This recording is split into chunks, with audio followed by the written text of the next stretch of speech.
Talvez não haja nenhuma passagem das Escrituras, cujo significado tenha sido mais veementemente contestado por escolas opostas de interpretação profética, do que os primeiros 9 versículos de Apocalipse 20. Omitindo suas pequenas diferenças, a visão popular dos amilenistas é a seguinte. O final do capítulo 19 nos leva ao fim do mundo, no segundo advento de Cristo. Os versículos 1 a 9 do capítulo 20 fornecem uma recapitulação dos triunfos da Era da Graça, que datam do primeiro advento. O versículo 10 então retoma a narrativa temporariamente deixada no capítulo 19 verso 21, dando-nos a condenação de Satanás, assim como esse versículo nos deu a condenação de seus 2 principais agentes, a besta e o falso profeta. Assim interpretada, porém, a passagem é quase completamente desprovida de significado literal. A prisão de Satanás é explicada como tendo ocorrido durante a vida de Nosso Senhor ou na cruz. Os 1000 anos são feitos para representar esta era evangélica. Durante ela, Cristo reina no céu, aqueles que estão sentados em tronos com ele, simbolizando os santos que partiram desta vida. A primeira ressurreição é explicada como definindo o novo nascimento do crente. A segunda ressurreição, porém, é aceita como sendo literal. Afirma-se que é uma ressurreição geral dos mortos, que abrange todos os justos e ímpios que partiram. Embora a variação do grande trono branco, na segunda metade do capítulo 20, seja interpretada pelos amilenistas como sendo idêntica ao julgamento das ovelhas e dos bodes em Mateus 25 versos 31 a 46, e o do tribunal de Cristo em 2 Coríntios 5 verso 10. Agora, é verdade que João às vezes retorna a um evento ou época histórica anterior à medida que revela o futuro em seu Apocalipse. Ele faz isso para traçar os acontecimentos de um ângulo diferente ou para enfatizar uma lição diferente. Contudo, não parece de todo sustentável que ele o faça aqui em Apocalipse 20 versos 1 a 9. Os acontecimentos destes versículos são claramente a sequência natural e esperada da importante descida de Cristo à Terra, tão graficamente descrita no capítulo 19. Ali os reis da terra são destronados, aqui outros, e sugerimos que os mansos da terra são entronizados. No capítulo 19, os 2 agentes de Satanás são sumariamente lançados à sua condenação. No capítulo 20, o próprio grande inimigo de Deus e dos homens, Satanás, é tratado. Primeiro ele fica confinado ao abismo durante 1000 anos, Apocalipse 20 versos 1 a 3. Depois ele é libertado por um breve período, versos 7 a 9, possivelmente para demonstrar que sua prisão não mudou em nada seu ódio implacável por Deus. Depois disso, ele é lançado na mesma condenação eterna de seus 2 capangas, verso 10.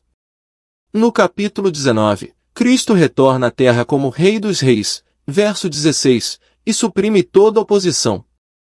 Aqui, após sua conquista triunfal, ele reina com os seus por 1000 anos, verso 4, o que é um prelúdio, uma introdução para seu reinado eterno, Apocalipse 22 verso 5.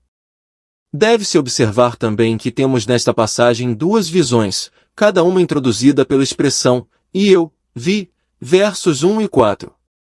Essas visões são apenas parte de uma série de visões que se estende do capítulo 19 ao capítulo 21, todas introduzidas pelas mesmas palavras.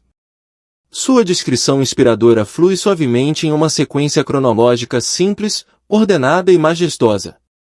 João nos diz que ele viu. No capítulo 19 versos 11 a 16, João vê a descida do Senhor, sentado em um cavalo branco. No capítulo 19 versos 17 e 18, João vê um anjo chamando as aves para o grande banquete de carne humana, da grande ceia de Deus. No capítulo 19 versos 19 a 21, João vê a destruição das forças militantes reunidas da besta. No capítulo 20 verso 1-3, João vê um anjo desce para amarrar e aprisionar Satanás. No capítulo 20 versos 4 a 6, João vê 3 grupos de seres celestiais que vivem e reinam com Cristo.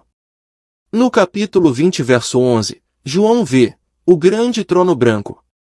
No capítulo 20 versos 12 a 15, João vê os inumeráveis mortos ímpios diante do trono.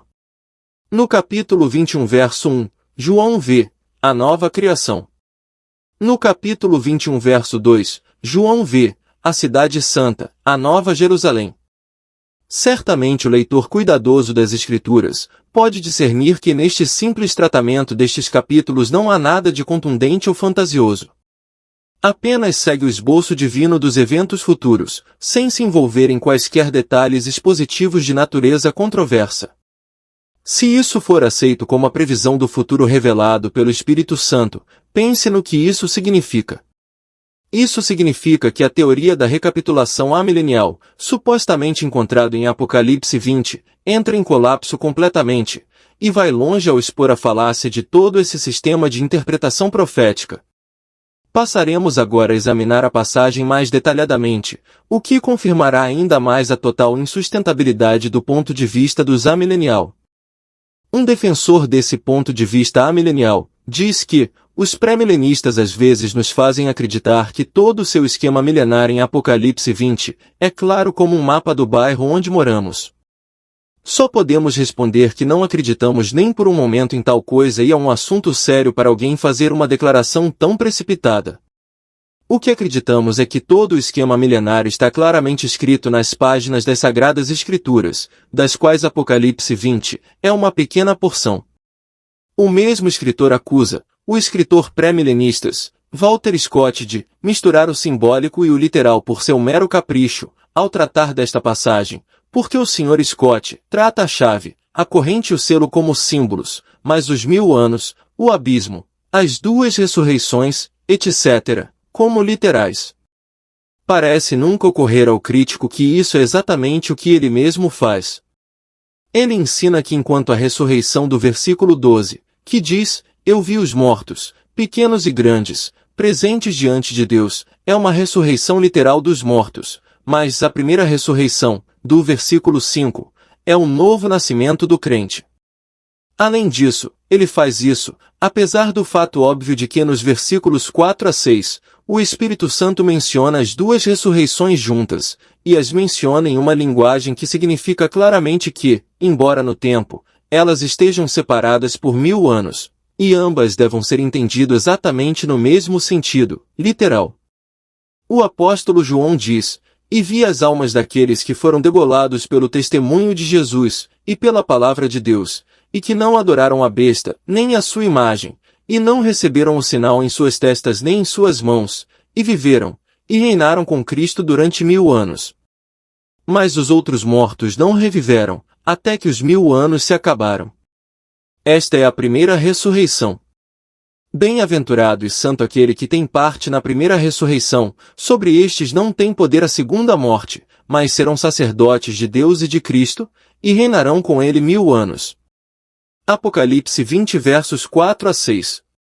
Os leitores da Bíblia já devem ter previsto há muito tempo que não podemos consentir em distorcer as palavras de seu sentido claro e lugar cronológico na profecia, por conta de quaisquer considerações de dificuldade ou de qualquer risco de abusos que a doutrina do milênio possa trazer consigo. Aqueles que viveram depois dos apóstolos, e toda a igreja durante 300 anos, compreenderam-nos no sentido literal, e é estranho ver hoje em dia expositores que estão entre os primeiros a reverenciar a antiguidade, deixando de lado complacentemente os exemplos mais convincentes de unanimidade que a antiguidade primitiva apresenta. No que diz respeito ao texto em si, nenhum tratamento legítimo dele irá extorquir o que é conhecido como a interpretação espiritual agora em voga. Se, em uma passagem onde duas ressurreições são mencionadas, onde certas almas viveram no início, e o resto dos mortos viveram apenas no final de um período específico após aquela primeira, se em tal passagem a primeira ressurreição pode ser entendida como significa ressuscitação espiritual com Cristo, enquanto o segundo significa ressuscitação literal da sepultura, então há um fim para todo o significado na linguagem, e a Escritura é eliminada como um testemunho definitivo de qualquer coisa. Se a primeira ressurreição é espiritual, então a segunda ressurreição também o é, o que suponho que ninguém será suficientemente resistente para manter esta interpretação. Mas se a segunda ressurreição é literal, então a primeira ressurreição também o é, o que, em comum com toda a igreja primitiva e muitos dos melhores expositores modernos, mantenho e recebo como um artigo de fé e esperança.